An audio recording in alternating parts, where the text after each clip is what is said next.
So 10 years ago, I decided to go off and live in Japan. And I'd been to Japan twice before, but this time I was really committing to spending a lot of time in Japan. And I actually spent the first month traveling all over the country by myself with my suitcase. It was cold because it was February 2014, and just hanging out by myself and having all of that time to reflect and think about the direction that my life's going to go in. And after I'd spent a week in Hokkaido and gone to some different snow festivals, I went and flew to Sendai, which is part of the main Japanese island, and I went off to Yamagata for a few days and made some friends and stayed in a guest house and saw some weird festivals and things like that. And then I went back to Sendai and I had this really wonderful night in a hostel. It was only one night, but I went in there and I remember I quickly made friends with another INFP personality type, and he was from Strasbourg, which I believe is a German majority city in France, in the Alsatian region. So he was an Alsatian,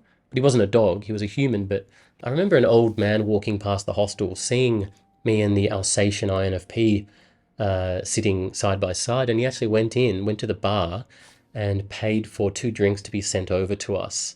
And then we had the beers, and he waved at us and we thanked him and he walked off, which is really quite wonderful, puts you in good spirits. What also put us in good spirits were the different Japanese guys chatting to us, asking us where we're from, what we're doing. Obviously, the Alsatian INFP talked about his plans to go off to the Cat Island, which he did the next day, and he caught a cold from memory. And I was talking about how I was on a working holiday visa, how I was going to drift all over Japan, how I was going to have to find somewhere to live. And I remember one of the guys looked at me in the eye and he said, "I want to you," which I thought was a really nice thing to say. I hope that he meant, "I want to be you." Something like that. Either way, it was a really good night. We all ended up singing together, singing the Bee Gees, and I was in good spirits. And I wasn't always in good spirits. A lot of my life was spent being very introverted. Maybe not as much as some people, but I was kind of really depressed, and I was now feeling not depressed. I was feeling quite happy a lot of the time, and I think it was showing in the energy I was putting out. I spent a week with an ENFP girl from Australia. We ended up hanging out in Japan for 1 week, and I went to Kagoshima, Nagasaki, and then I ended up going to Hiroshima. This is a point on the trip where I was getting pretty tired from lugging my suitcase and backpack everywhere. So I was just going to do one night in Hiroshima. Then I thought I'll do one night in Kyoto and make my way back to Tokyo. I thought if I'm in Tokyo, I can look for work, find a place to live. But I was just doing one night in Hiroshima at this point. Went to a hostel, I turned up, and because I guess I was feeling pretty confident about things, I was feeling quite good within myself and almost a bit cocky. And I see this German guy. He was from Leipzig, which is in East Germany. He was really happy that I was talking to him. I remember him saying how wonderful it was that he can practice his English with me. And I said to him, "Do you want to go grab dinner?" And he was like, "Oh, I would love to, And so we're walking in the street and I thought, cool, another nice experience with a new person I can get to know. But actually, when we were walking down the street, he actually became quite uncomfortable. He'd been living in Japan for 9 months. He was working doing like an internship as an engineer, but he hadn't seen much of Japan at all, it sounded like. From everything he said, it was his first time traveling alone in Japan, and that was what he was doing. And I was telling him I'm on a working holiday visa, but I've got no idea what I'm doing tomorrow. I didn't know really. I didn't have any concrete plans at all. And he was saying to me, "Nothing that you're doing makes any sense. How can you not have a plan?" And I was thinking, well, I just don't have a plan. I can't really explain it. And so we went off and we found a place to eat some ramen together. I think he might have had trouble with the chopsticks, but I'm not sure about that, but I remember him having issues with the way I was slurping and eating the noodles. He was very uncomfortable, and he said, "I see you have picked up some of the Japanese people's habits," and he looked quite stressed by this. And of course, to myself, I'm thinking, like, I'm going to slurp as much as I want. I'm in Japan, that's what you do. But anyway, we left the ramen place and we're walking, and I start thinking maybe he is a bit uncomfortable around me. He seems to be getting stressed by things I'm doing and saying. So I think I suggested that I might go back to the hostel, but he said that he would like to get a drink. And I thought, well, that's nice. At least he wants to keep drinking with me. I remember he wanted wine instead of beer, but we ended up at a bar that was like a saloon, like a Western American like saloon, but it was in Hiroshima. And there weren't many people in this bar, but it was a really nice bar.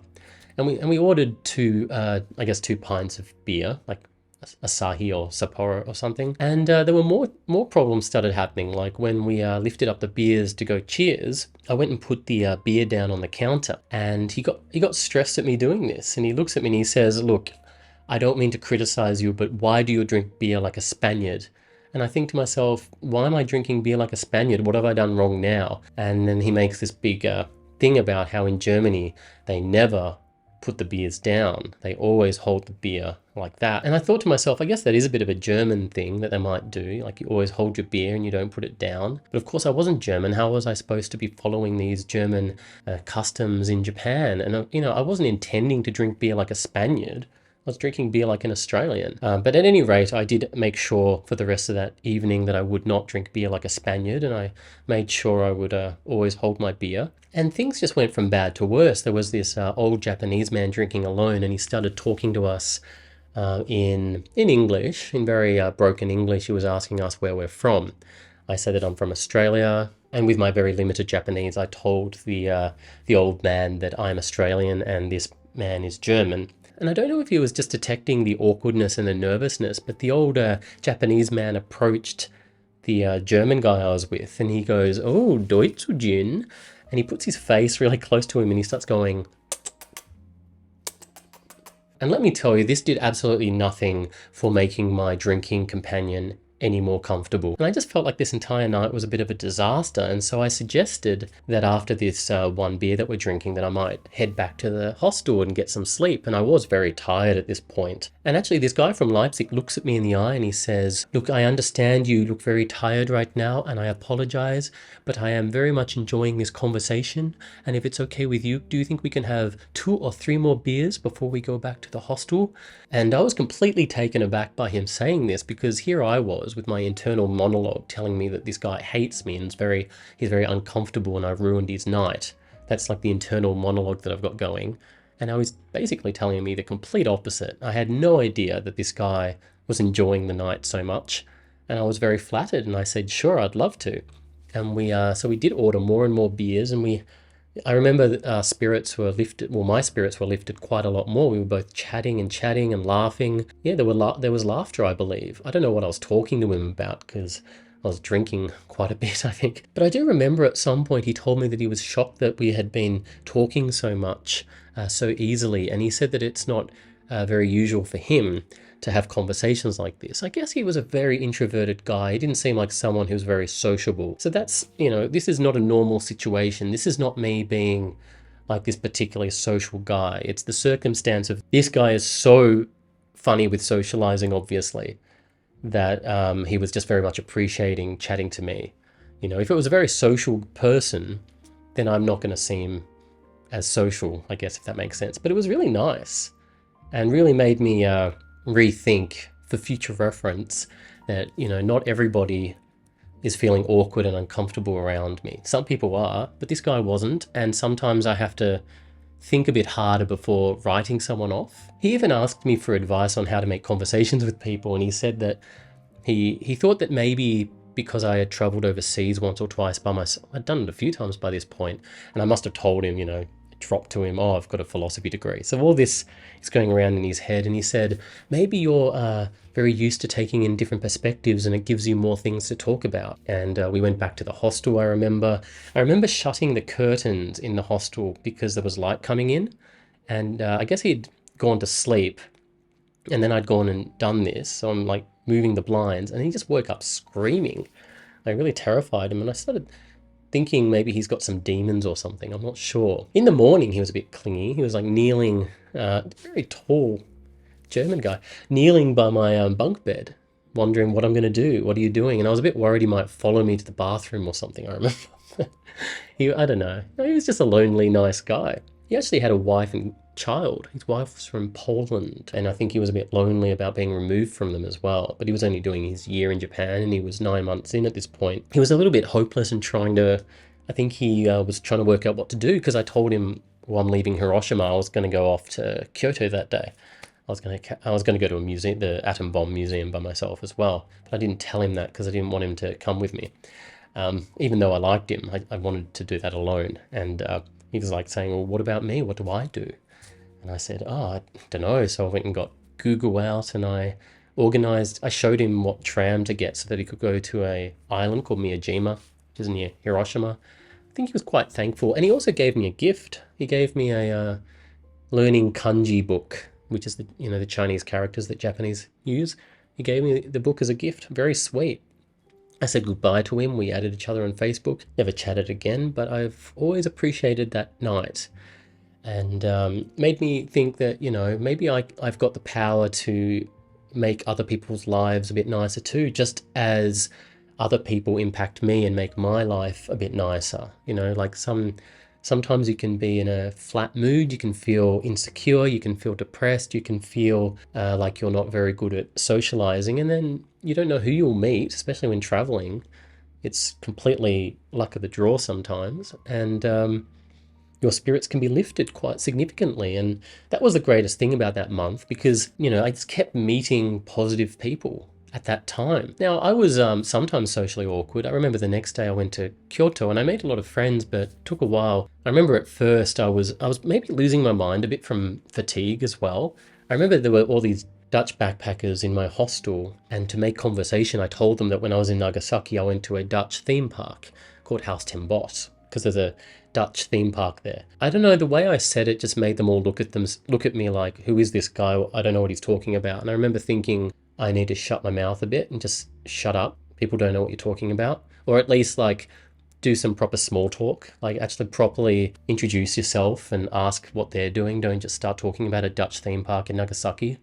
So, I'm always a bit like that, even now. I haven't really improved. I just start going into some random topic before doing the proper, social pleasantries. But it doesn't matter, because sometimes people like that are funny, right? I don't know, maybe not. But actually at that Kyoto hostel, I remember I hung out in the common room in the kitchen, and after a while I just kept making little friends, like one guy from America, another guy from New Zealand, another guy from Australia. And I remember I just kept saying hi, how are you, to different people, and soon I created a little gang. And I remember taking 5 guys on a tour of Kyoto, and we're all just guys in our 20s, and I was showing them, because they had no experience at Kyoto and I'd been there twice already. Twice? Yeah, I had been there twice already. And I showed them where there are alcoholic vending machines and stuff. And I remember thinking, oh my God, I'm this funny Australian guy leading a group of guys around Kyoto and making friends and being social. Again, I just thought, imagine you at 17 seeing this 29-year-old version of you. Would not have happened. In high school, I was very unpopular. I was very bad socially, and I really did not imagine any life where I would have that kind of normality and sociability and affability. And you know what? It probably, even like after going to uni last year, I was making a lot of friends. It's just good to know that like some people go and talk about how they felt so on top of the world in high school, and they felt so good socially, and then they start losing friends and they complain about how do you keep making friends as you get older. A lot of people talk like that. A lot of people lament growing older. And yet for me, things got a lot better once I hit, that was 29. I got even better, I think, in my 30s, with some massive low points like 34, where for some reason by 34 I lost all my social skills. I guess that shows that life can just go like that. There's no set narrative. And so anyway, those are just some stories about what happened in that first month of living in Japan. After that, I went off and lived in Tokyo for a month, and then I took a few months to really become ingrained in the Tokyo lifestyle, to a point where I didn't want to go backpacking or traveling and meeting new people anymore, because I was meeting so many new people in Tokyo. But anyway, thanks for letting me ramble on about past experiences, because this video is really just for my own sake. I like reminiscing. And let me know any of your thoughts in the comments, and what personality type you think that German guy was, even though probably haven't given you enough information on what personality type he could be, but I reckon you could have some guesses if you want. Anyway, that's it. Let me know if you've had any similar experiences, and see you next time. So I go up. 20 years reserve. Okay. Too Wait, much. It's too much. Maybe you can drink if you want. Best rooms. Okay. Yes. Smell. Try. Oh, I see. Okay.